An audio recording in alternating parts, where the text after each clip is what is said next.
అది 2007 అక్టోబర్ నెల 17వ తారీఖు. అన్ని టీవీ ఛానల్స్లో బ్రేకింగ్ న్యూస్.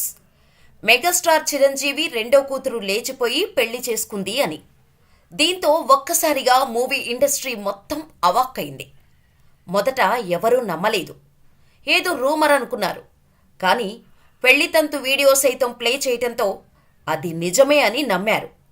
అల్లారు ముద్దుగా పెంచుకున్న తన కూతురు చేసిన పనికి చిరు కన్నీళ్లు కూడా పెట్టుకున్నారు. ఈ పెళ్లి నాటికి శ్రీజ వయస్సు 19 ఏళ్లు కాగా శిరీష్కు 22 ఏళ్లు. అప్పటి వరకు అసలు శిరీష్ అంటే ఎవరో కూడా తెలియదు.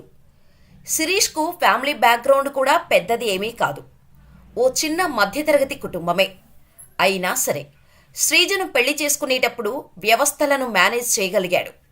శిరీష్ వెనక ఎవరో బడాబాబులు ఉన్నారని, కావాలనే ఇలా మెగా ఫ్యామిలీలో చిచ్చు పెట్టారని కొందరు అన్నా అంత ట్రాష్ అని కొట్టిపడేశారు అంతా. పైగా వీరి పెళ్లి విషయంపై ఢిల్లీ హైకోర్టు సైతం ఆగమేఘాల మీద స్పందించటం అనుమానాస్పదమే అయినా ఆ తర్వాత అందరూ శ్రీజ విషయాన్ని మరిచిపోయారు. కానీ బాబాయ్గా పవన్ మాత్రం ఆ ఘటనను మరిచిపోలేకపోయారు. 16 ఏళ్ల చిన్నపిల్లని, మా ఇంటి పిల్లని ట్రాప్ చేసి కాంగ్రెస్, ఇతర పార్టీలకు చెందిన కొందరు నేతలు చిరంజీవి కుటుంబ పరువు తీసేందుకు శ్రీజ ఇష్యూని వాడుకున్నారని పవన్, జనసేన కవాతు కార్యక్రమంలో పబ్లిక్గా ఆరోపించారు.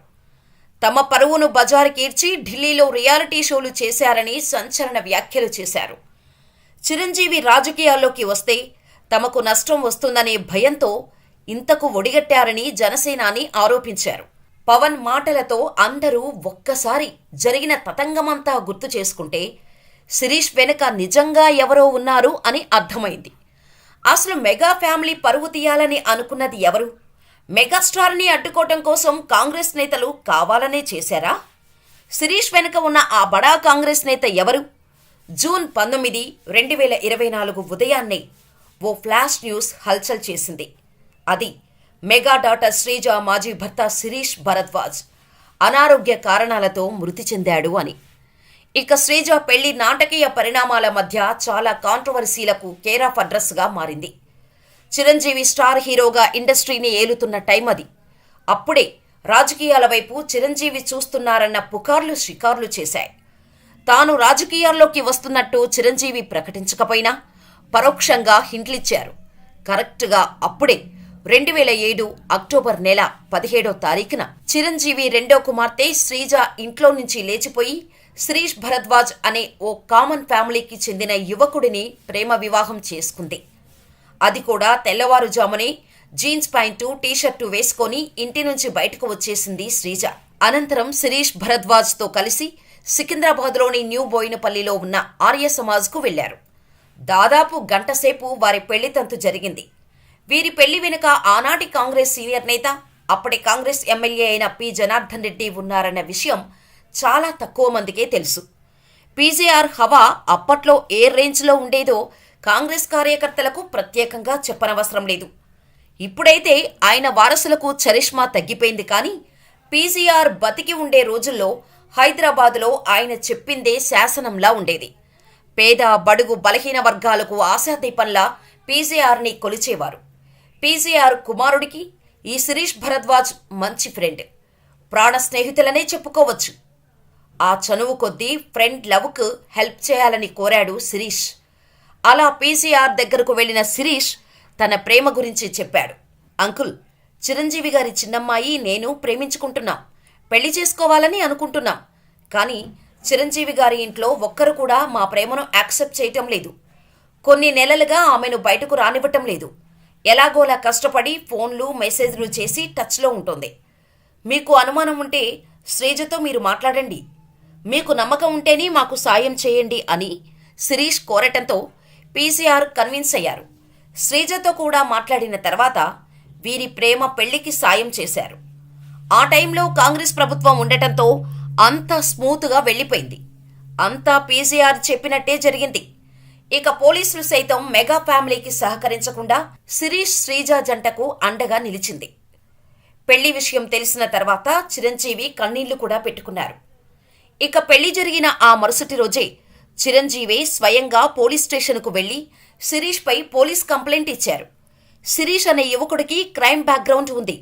నా కూతురు మేజర్ కాగానే 30 కోట్ల రూపాయలకు వారసురాలు అయ్యేలా ఫిక్స్డ్ డిపాజిట్ చేశాను. ఆస్తిపాస్తులు కూడా శ్రీజ పేరు మీద రాసి ఉంచాను. ఆ ఆస్తి కోసమే అతడు ప్రేమ పేరిట నాటకమాడుతున్నాడు. అతని వల్ల నా కుమార్తె ప్రాణాలకు హాని ఉందని చిరంజీవి ఆరోపించారు. కానీ పోలీసులు చిరంజీవి ఫిర్యాదుపై ఎటువంటి యాక్షన్ తీసుకోలేదు. మీరు చెప్పినట్టు అతనిపై క్రిమినల్ కేసులు నమోదయ్యాయి.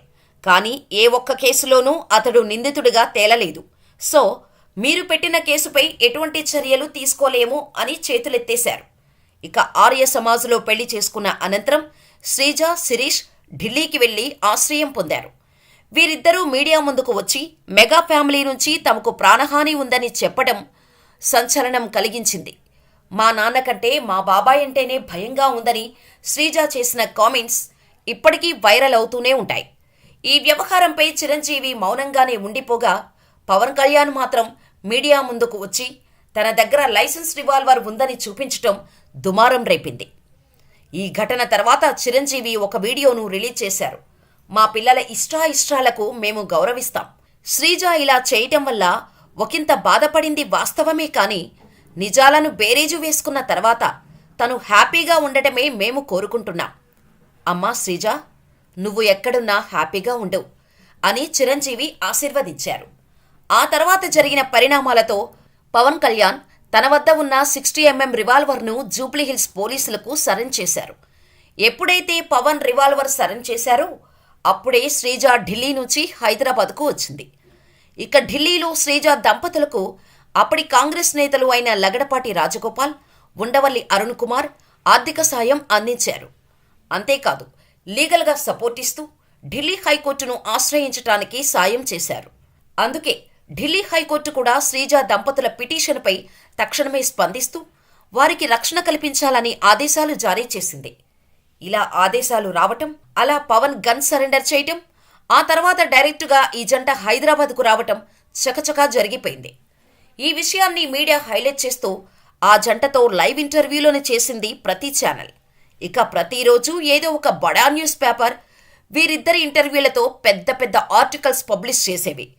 ఇక్కడ పెద్ద ట్విస్ట్ ఏంటంటే కాంగ్రెస్ నేతలతో పాటు శ్రీజ దంపతులకు హెల్ప్ చేసిన సినీ ప్రముఖులు ఎవరో కాదు, నాటి స్టార్ డైరెక్టర్ దాసరి నారాయణరావు గారు.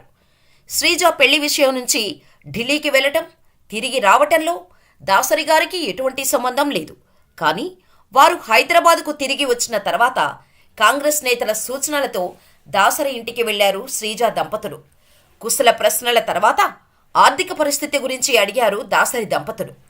తమ ఆర్థిక పరిస్థితి అస్సలు బాగోలేదని శ్రీజ చెప్పటంతో అప్పటికప్పుడు ₹1 కోటి చెక్కును శ్రీజ పేరిట రాసి ఇచ్చారు దాసరి పద్మగారు. దాంతోపాటుగా జూబ్లీహిల్స్లో వారికి ఉన్న ఓ అపార్ట్మెంట్లో కాపురం పెట్టమని కీసు కూడా ఇచ్చారు. శ్రీజ పెళ్లితో మనస్తాపం చెందిన చిరంజీవి తండ్రి వెంకట్రావు మరణించారు. కరెక్ట్గా పెళ్లి జరిగిన 2 నెలలకు తాత చనిపోవటంతో శ్రీజ మెగాస్టార్ ఇంటికి వచ్చింది. మొదట ఆమెను రానివ్వకూడదని మెగా ఫ్యామిలీ అనుకుంది. కానీ ఇప్పటికే జరిగిన రచ్చ చాలు అని చిరంజీవి చెప్పటంతో శ్రీజ దంపతులను ఎవరూ అడ్డుకోలేదు. కానీ శ్రీజను గేటు లోపలికి రానిచ్చారు, కానీ శిరీష్ను గేటు దగ్గరే అడ్డుకున్నారు. పవనే అడ్డుకున్నారు అని అప్పట్లో వార్తలు వచ్చాయి. ఆ తర్వాత ఈ విషయంపై స్పందించిన శిరీష్ శ్రీజను లోపలికి రమ్మన్నారు. ఆ తర్వాత నా కుమార్తెను కూడా చేరదీశారు. అంటే మా పెళ్లిని చిరంజీవి యాక్సెప్ట్ చేసినట్టే కదా అని అన్నారు.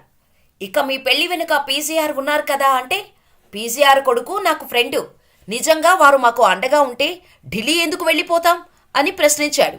మరి మీపై శ్రీజ కేసు ఎందుకు పెట్టిందని అడిగితే, మొన్నటి వరకు బాగానే ఉన్నాం, సడన్గా తాను ఇలా చేయటం నాకు కూడా షాకింగ్గానే ఉంది, మీరే తనని అడగండి అంటూ సమాధానం చెప్పకుండా దాటవేశాడు.